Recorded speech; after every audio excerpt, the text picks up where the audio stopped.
ഞാൻ ലൈവ് ആയിരുന്നില്ല. ഒന്നോ രണ്ടോ പരിപാടികളിൽ പങ്കെടുത്തു എന്നൊഴിച്ചാൽ മറ്റ് ഒരു സ്ഥലത്തും പോയില്ല. ഒരു ഗ്രഹസമ്പർക്കത്തിന് പോയിട്ടില്ല, പാർട്ടിയുടെ കൺവെൻഷനുകളിൽ പോയിട്ടില്ല. ഒരു അവഗണനയാണോ അതിന് കാരണം? അതെ, പാർട്ടി നടത്തിയിട്ടുള്ള അവഗണനയാണല്ലോ. നോമിനേഷൻ കൊടുക്കാൻ വേണ്ടിയിട്ട് തീരുമാനമെടുത്തു. എനിക്കറിയില്ല എന്നാ നോമിനേഷൻ കൊടുക്കുന്നതെന്ന വിവരം പോലും ഞാൻ അറിയണ്ടായിരുന്നില്ല. പക്ഷേ നോമിനേഷൻ കൊടുക്കുന്നതിൻ്റെ രാവിലെ ആ സ്ഥാനാർത്ഥിക്ക് അതിനുള്ളൊരു ബോധം ഉണ്ടായിരുന്നു. അവർ എന്നെ രാവിലെ വിളിക്കും, ഇന്ന് നോമിനേഷൻ കൊടുക്കുകയാണെന്ന്, പിന്നെ നിങ്ങളുടെ സാന്നിധ്യം ഞാൻ പ്രതീക്ഷിക്കുന്നു എന്ന് പറഞ്ഞ് അവർ വിളിച്ചു. പാർട്ടിയുടെ നിലവിൽ ഞാൻ ജില്ലാ പ്രസിഡൻ്റായ സമയത്ത് ജില്ലയുടെ ഭാരവാഹികളായവരും അതിന് നേതൃത്വം കൊടുത്തവരും ജില്ലാ ജനറൽ സെക്രട്ടറിമാരായവരും നിലവിൽ ജില്ലേൻ്റെ പ്രസിഡന്റ് എന്ന് പറഞ്ഞ് നടിച്ചു നടക്കുന്ന ആളുകളും ഒക്കെ ഒരാൾ പോലും എന്നെ വിളിച്ചില്ല. അവർ വിളിക്കണ്ടേ? ഞാൻ ഇപ്പോൾ ജില്ലാ പ്രസിഡൻ്റാണെന്ന് പറഞ്ഞ് നടക്കുന്ന അയാൾ കാരണമാണ് ഞാൻ പുറത്തു പോകേണ്ടി വന്നത്. അയാളാണ് ഇതിനെല്ലാം ഇങ്ങനെ സൈഡ് ചെയ്യാനും എന്നെ മാറ്റി നിർത്താനും വേണ്ടിയിട്ടുള്ള എല്ലാ ചരടുവലികളും നടത്തി ഒരു പ്രസ്താവന നടത്തിയപ്പോൾ ആ പ്രസ്താവനയ്ക്ക് ആളുകളോട് ഇവിടുന്ന് പരാതി അയപ്പിക്കുന്ന പണിയും ചെയ്തിട്ടുള്ള അയാളാണ്. പരാതി അയപ്പിക്കുക, സമ്മർദ്ദം ഉണ്ടാക്കുക, ഇതൊക്കെ ചെയ്തിട്ടുള്ള അയാളാണ്. അപ്പോൾ കൂടെ നിന്നിട്ട് ചതിക്കുന്ന ഒരു സംവിധാനത്തിൻ്റെ കൂടെ നമുക്ക് നടക്കാൻ വേണ്ടി സാധിക്കില്ല. കൂടെ നിന്ന് ചതിക്കുകയാണ് ചെയ്തത്. ഇപ്പോൾ നേരത്തെ അതായത് പ്രസിഡന്റ് ആയിരുന്ന കാലഘട്ട സമയത്തൊക്കെ കെ സുരേന്ദ്രൻ്റെ കൂടെ തന്നെ കാര്യങ്ങൾക്കൊക്കെ ഉണ്ടായിരുന്നു. പിന്നീട് അദ്ദേഹത്തിൻ്റെ ഭാഗത്തൊരു സപ്പോർട്ട് ഉണ്ടായിരുന്നോ? യാതൊരുവിധ സപ്പോർട്ടും ഉണ്ടായില്ല. എന്നെ എങ്ങനെയെങ്കിലും മാറ്റി നിർത്തണമെന്നുള്ളൊരു കാഴ്ചപ്പാടോട് കൂടിയിട്ടാണ് പിന്നെ അദ്ദേഹം മുന്നോട്ട് പോയതെന്ന് ഞാൻ മനസ്സിലാക്കിയിട്ടുള്ളത്. അതിന് കിട്ടിയൊരു അവസരമായിരുന്നു ആ പ്രസ്താവന. അതിനെ ചുവട് പിടിച്ചുകൊണ്ട് എന്നെ മാറ്റി. അപ്പോൾ അത് എന്തിനു വേണ്ടിയിട്ടാണ്? മറ്റൊരാളെ സഹായിക്കാൻ വേണ്ടിയിട്ടാണ്. ഞാൻ മനസ്സിലാക്കുന്നത് അങ്ങനെയാണ്. ഇപ്പോൾ സംസ്ഥാന അധ്യക്ഷന് ഞാൻ അങ്ങോട്ട് പിന്നെ വിളിച്ചിട്ട് സംസാരിച്ചിട്ടൊന്നുമില്ല. കാരണം അങ്ങനെ ഒരു ഉണ്ടാവേണ്ട കാര്യമല്ലല്ലോ. ഒരാളെ മാറ്റി നിർത്തിയിട്ടുണ്ടെങ്കിൽ അയാളെ മാറ്റി നിർത്തിയ ആൾക്കും അവർക്ക് ഉത്തരവാദിത്തമുണ്ട്. എന്താണ് ഇദ്ദേഹത്തിൻ്റെ ഇപ്പോഴത്തെ നിലസ്ഥിതി എന്താണ്, പിന്നെ അവരെ ചേർത്ത് പിടിച്ച് മുന്നോട്ട് കൊണ്ടുപോകേണ്ടത് അവരുടെ ഉത്തരവാദിത്തമാണ്.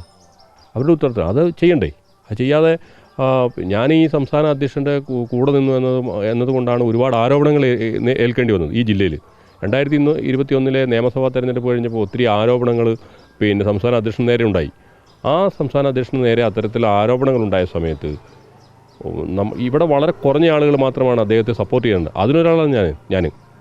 അപ്പോൾ ആ സമയത്ത് അദ്ദേഹത്തെ വളരെ കാര്യമായിട്ട് നമ്മൾ സപ്പോർട്ട് ചെയ്യുകയും പാർട്ടിയെ ദുർബലപ്പെടുത്തുന്നതിന് വേണ്ടിയിട്ട് ഒരു വിഭാഗം കൃത്യമായിട്ട് ഈ പാർട്ടിക്ക് അകത്തു നിന്ന് ശ്രമിച്ച സമയത്ത് പാർട്ടിയെ ദുർബലപ്പെടുത്താതിരിക്കുന്നതിന് വേണ്ടി ശക്തമായിട്ട് അദ്ദേഹത്തോടൊപ്പം നിൽക്കുകയും സംസ്ഥാന അധ്യക്ഷൻ്റെ ഒപ്പം നിൽക്കുകയും പിന്നെ അതിന് അങ്ങനെ മറ്റ് ഒരു രീതിയിലേക്ക് ഈ പാർട്ടി പോകാതിരിക്കാൻ വേണ്ടി വളരെ പരിശ്രമിച്ച ആളുകൾ ഒരാൾ ഞാനാണ്. എന്നെയാണ് എന്നെ ഒരു പ്രസ്താവനയുടെ പേരിൽ മാറ്റി നിർത്തുന്നു, പിന്നെ യാതൊരുവിധ ബന്ധങ്ങൾ പുലർത്തുന്നില്ല, തീർത്തും അവഗണിക്കുന്നു. അപ്പോൾ അങ്ങനെ വന്നു കഴിഞ്ഞപ്പോൾ മാനസികമായിട്ട് നമുക്ക് പ്രശ്നങ്ങളുണ്ടാവില്ലേ? സുഖമില്ലാതെ 2.5 മാസക്കാലം ഈ വീട്ടിലിരുന്ന് കഴിഞ്ഞപ്പോൾ ഒരു നേതാവും അദ്ദേഹത്തിന് അറിയാമായിരുന്നു സുഖമില്ലാത്ത കാര്യം അദ്ദേഹത്തിന് അറിയാമായിരുന്നു. എന്നിട്ട് പോലും ഈ ജില്ലയിൽ വന്നിട്ട് അന്വേഷിക്കുകയോ എന്നെ വിളിക്കുകയോ എന്നോട് സംസാരിക്കുകയോ ഒന്നും ചെയ്യാതെ പിന്നെ ഞാനെന്ത് വിചാരിച്ചിട്ട് ഇതിനകത്ത് നിൽക്കുന്നത്? ആരെയാണ് ഇതിനകത്ത് സംരക്ഷിക്കപ്പെടുന്നത്? വേറെന്തെങ്കിലും തരത്തിലുള്ള ഒരു സാഹചര്യം ഉണ്ടായാൽ ആ സാഹചര്യത്തെ പോലും സംരക്ഷിക്കാൻ നമ്മുടെ കൂട്ടത്തിൽ ആരും ഇല്ല എന്നൊരു ബോധ്യം എനിക്കുണ്ടായതുകൊണ്ടാണ് ഞാൻ പാർട്ടി വിടാൻ തീരുമാനിച്ചത്. സംസ്ഥാന അധ്യക്ഷൻ മാത്രമല്ല, മറ്റ് നേതാക്കന്മാർ, BJPയിലെ സംസ്ഥാന നേതാക്കന്മാരായിട്ടുള്ള ആളുകൾ ഈ വിഷയമായിട്ട് ബന്ധപ്പെട്ട് സംസാരിച്ചിരുന്നു. അവർ അവരുടെ ആവശ്യം എന്താ വെച്ചിട്ടുണ്ടെങ്കിൽ ചില 2 ഗ്രൂപ്പാണല്ലോ. അപ്പുറം നിൽക്കുന്ന ഗ്രൂപ്പുകാരൻ ഒരിക്കലും എന്നെ എടുത്ത് വന്നിട്ട് കണ്ടിട്ട് സംസാരിച്ചു, ഞങ്ങളെ കൂടെ നിന്നാൽ നമുക്ക് ഒന്നിച്ച് പോകാം. അത് കൃഷ്ണദാസ് പക്ഷം, അങ്ങനെ ഒരു പക്ഷം ഉണ്ടല്ലോ ഇവിടെ. ഇല്ലയെന്നൊക്കെ ഇവർ പറഞ്ഞാൽ അതൊക്കെ വെറുതെയാണ്. ഇവിടെ ഒരു മുരളീധര പക്ഷമുണ്ട്, ഇവിടെ ഒരു കൃഷ്ണദാസ് പക്ഷമുണ്ട്. ഈ 2 പക്ഷത്ത് നിന്നിട്ടുള്ള ആളുകളുടെ വടംവലിയും ഗുസ്തിയാണ് ഈ പാർട്ടി നടക്കുന്നത്. അപ്പോൾ അതിൻ്റെ ഭാഗമായിട്ടാണ് അതിൽപ്പെട്ട ഒരു നേതാവാണ് വന്നിട്ട് പറയുന്നത് നമ്മൾ ഒന്നിച്ച് പോകാം. എനിക്കത് ഫീൽ ചെയ്തത് കോൺഗ്രസ്സുകാരൻ എന്നോട് വന്ന് സംസാരിക്കുന്ന പോലെയും CPM-കാരൻ എന്നോട് വന്ന് സംസാരിക്കും പോലെ എനിക്കത് ഫീൽ ചെയ്തു. ഒരു പാർട്ടിയിലുള്ള ഒരേ ആളുകൾ ഞങ്ങളുടെ കൂടെ നിന്നാൽ നിങ്ങളെ സംരക്ഷിക്കുക എന്ന് പറയുന്ന, അല്ലെങ്കിൽ നമുക്ക് ചേർന്ന് പോകാമെന്ന് പറയുമ്പോൾ അങ്ങനെയല്ലേ? ഞാൻ അങ്ങനെ കാണുന്നത്. എന്നോട് CPM-കാരൻ വന്ന് സംസാരിച്ച പോലെ, എന്നോട് കോൺഗ്രസ്സുകാരൻ വന്ന് സംസാരിച്ച പോലെ എനിക്കത് ഫീൽ ചെയ്തത്. ഒരു പാർട്ടി എന്ന് പറഞ്ഞാൽ ഒന്നിച്ച് പോകേണ്ടതാണ്. അതിന് 2 വിഭാഗങ്ങളായിട്ട് നിന്നിട്ട് ഇപ്പോൾ പാലക്കാട് നടക്കുന്ന വിഷയം എന്താ? ഗ്രൂപ്പാണ്. വയനാട്ടിലും ഈ സെയിം ഗ്രൂപ്പുണ്ട്. പക്ഷേ ഇവിടെ സുരേന്ദ്ര പക്ഷം അത്ര ശക്തമല്ല, അല്ലെങ്കിൽ മുരളീധര പക്ഷം അത്ര ശക്തമല്ല. അവർ വളരെ കുറഞ്ഞ ആളുകളുണ്ട്. പക്ഷേ ഭൂരിഭാഗം കൃഷ്ണദാസ് പക്ഷമാണ് ഇവിടുത്തെ ആൾ. 2 പക്ഷത്ത് നിന്നിട്ടാണ് ആളുകൾ ഈ അഭ്യാസം മുഴുവൻ നടത്തുന്നത്. പാലക്കാട് അവിടുത്തെ നഗരസഭയുടെ ചെയർപേഴ്സൺ പറഞ്ഞതെന്ന് മനസ്സിലാക്കുന്ന കാര്യം എന്താ? ഞങ്ങളുടെ ഗ്രൂപ്പിലെ സ്ഥാനാർത്ഥി നിർത്തിയില്ല, അതുകൊണ്ട് ഞങ്ങൾ സഹായിച്ചില്ല എന്നല്ലേ അവർ പറഞ്ഞതിന് അർത്ഥം? അതല്ലേ? അവർ ആ രൂപത്തിലാണ് നഗരസഭയിലെ ആളുകൾ സംസാരിക്കുന്നത്. അവിടുത്തെ മുൻ ആ ജില്ലയിലെ പ്രധാനപ്പെട്ട ഒരു നേതാവ് സംസാരിച്ചതൊക്കെ ആ രൂപത്തിലാണ്. അതുകൊണ്ട് ഇത് ഗ്രൂപ്പിൻ്റെ അതിപ്രസരം കൊണ്ട് മുന്നോട്ട് പോകാൻ സാധിക്കാത്ത ഒരു സ്ഥിതിവിശേഷമാണ് നിലവിൽ കേരളത്തിലെ പാർട്ടിക്കുള്ളത്. വയനാട്ടിൽ അടിമുടി ഗ്രൂപ്പിസമാണ്, പടലപ്പിണക്കങ്ങളാണ് എന്നുള്ളൊക്കെ നേരത്തെ ഒരു പരാമർശം ഉണ്ടായിരുന്നു. തീർച്ചയായിട്ടും അതിൻ്റെ ഭാഗമായിട്ടാണല്ലോ. നിങ്ങൾക്ക് തന്നെ അറിയാമല്ലോ, 2021 തെരഞ്ഞെടുപ്പ് കഴിഞ്ഞ് ഇവിടെ എന്തെല്ലായിരുന്നു നടന്നത്. അന്ന് ഒരുപാട് ആളുകൾ പരസ്യ പ്രസ്താവന നടത്തി, പത്രപ്രസ്താവന നടത്തി. അവർ സംഘടനയെ ദുർബലപ്പെടുത്തുന്നതിന് വേണ്ടിയിട്ട് ഒരു വിഭാഗം വളരെ കാര്യമായിട്ട് പരിശ്രമിച്ചല്ലോ. സംസ്ഥാന അധ്യക്ഷൻ്റെ നേരെ വാളെടുത്തുകൊണ്ട് ഉറഞ്ഞുള്ളി ഈ പാർട്ടി ഇവിടെ ഇല്ലാതെയാക്കുന്നതിന് വേണ്ടി എന്തെല്ലാം കാര്യങ്ങളാണ് പത്രദൃശ്യ മാധ്യമങ്ങളിലൂടെ പരസ്യമായിട്ട് എന്തെല്ലാം കാര്യങ്ങളാണ് വിളിച്ചു പറഞ്ഞത് പാർട്ടിയെ ദുർബലപ്പെടുത്തുന്നതിന് വേണ്ടിയിട്ട്. ആ സമയത്ത് നമ്മൾ പാർട്ടിയുടെ ഒപ്പം നിന്നു എന്നുള്ളതാണ്. അല്ലെങ്കിൽ സുരേന്ദ്രനോടൊപ്പം നിന്നു. സംസ്ഥാന അധ്യക്ഷനോട് സ്വാഭാവികമായിട്ട് അങ്ങനെയാണ്, സംസ്ഥാന അധ്യക്ഷനോട് ചേർന്ന് നിൽക്കണം. ആ സമയത്ത് പാർട്ടിയെ ദുർബലപ്പെടുത്താൻ വേണ്ടി പാടില്ല. ഒരുപാട് കാലത്തെ പ്രയത്നം കൊണ്ടാണ് ഇത് ഇത്രയും ഈ നിലയിലൊക്കെ ആയിട്ടുള്ളത്. ആ സമയത്ത് അതിനോട് ചേർന്ന് നിന്നിട്ടുള്ള ആളുകളെ ചേർത്ത് പിടിക്കേണ്ട ഉത്തരവാദിത്തം നേതൃത്വത്തിലിരിക്കുന്ന ആൾക്കുണ്ട്.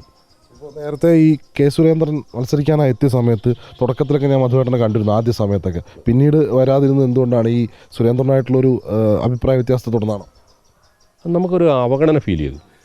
അത് അഭിപ്രായ വ്യത്യാസം മാത്രമല്ല, നമുക്ക് ചെല്ലുമ്പോൾ ഒരു വേണ്ടത്ര ഒരു പരിഗണനയും ഒന്നും ഉണ്ടായില്ലെങ്കിൽ സ്വാഭാവികമായിട്ട് നമ്മൾ പിന്നോട്ട് പോവുമല്ലോ. നിങ്ങൾ ആ വിഷ്വൽസൊക്കെ പഴയ വിഷ്വൽസ് കാണാൻ സാധിക്കും. ഞാനതിൻ്റെ മുൻനിരയിൽ എവിടെയും ഉണ്ടായിരുന്നില്ല, ഒരു സ്ഥലത്തും ഉണ്ടായിരുന്നില്ല. പ്രധാനപ്പെട്ട ഒരു സാധാരണഗതിയിൽ JP നദ്ദയെ പോലുള്ള ഒരു അഖിലേന്ത്യാ അധ്യക്ഷൻ വരുമ്പോൾ മുൻ ജില്ലാ അധ്യക്ഷനടക്കമുള്ള ആളുകൾ അതിൻ്റെ ഒരു മുൻനിരയിൽ ഉണ്ടാവുകയും അവർക്ക് വേണ്ട പരിഗണന കൊടുക്കുകയൊക്കെ മുൻകാലങ്ങളിലൊക്കെ നടന്നിരുന്നു. പക്ഷേ ഇപ്രാവശ്യം അതൊന്നും ഉണ്ടായിട്ടുണ്ടായിരുന്നില്ല. അപ്പോൾ ആ ഒരു അവഗണനയും ഒരു പരിഹാസ്യമായിട്ട് എവിടെയും പോകണ്ട എന്ന് വിചാരിച്ചുകൊണ്ടാണ് പലപ്പോഴും ഞാൻ അതിൽ നിന്ന് മാറി നിന്നത്.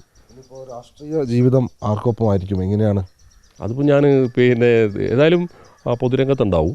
അപ്പോൾ അത് ആരുടെ കൂടെ എങ്ങനെയാണെന്നുള്ളതൊന്നും തീരുമാനിച്ചിട്ടില്ല. അതിൻ്റെ കാര്യങ്ങളൊക്കെ പല കക്ഷികളുമായിട്ട് ചർച്ചകൾ നടക്കുന്നുണ്ട്. പ്രിയങ്ക ഗാന്ധിയുടെ സാന്നിധ്യത്തിൽ കോൺഗ്രസ് അംഗത്വം എടുക്കും എന്നൊക്കെ ഒരു സൂചനകളൊക്കെ കേട്ടു. അതാണ് അങ്ങനെ ഒരു വാർത്ത എങ്ങനെ വന്നു എന്ന് എനിക്കറിയില്ല. ഞാനങ്ങനെ പറഞ്ഞിട്ടില്ല. എൻ്റെ അടുത്ത് കോൺഗ്രസ്സുകാരായിട്ടുള്ള ആളുകൾ സംസാരിച്ചിട്ടുണ്ട്, CPMൻ്റെ ആളുകൾ സംസാരിച്ചിട്ടുണ്ട്, മറ്റു പാർട്ടികളുടെ അവരുടെ ഘടകകക്ഷികളായിട്ടുള്ള ആളുകളുടെ സംസാരിച്ചിട്ടുണ്ട്. ഇനി NDAയുടെ ഭാഗമായിട്ടുള്ള ഘടകകക്ഷി നേതാക്കന്മാരും ആളുകളും അവരും എന്നോട് ഞാനുമായിട്ട് സംസാരിച്ചിട്ടുണ്ട്. അപ്പോൾ അങ്ങനെ ഒരു വാർത്ത വന്നാൽ എങ്ങനെയാണെന്ന് എനിക്ക് മനസ്സിലായിട്ടില്ല, ആ രൂപത്തിലൊരു വാർത്ത.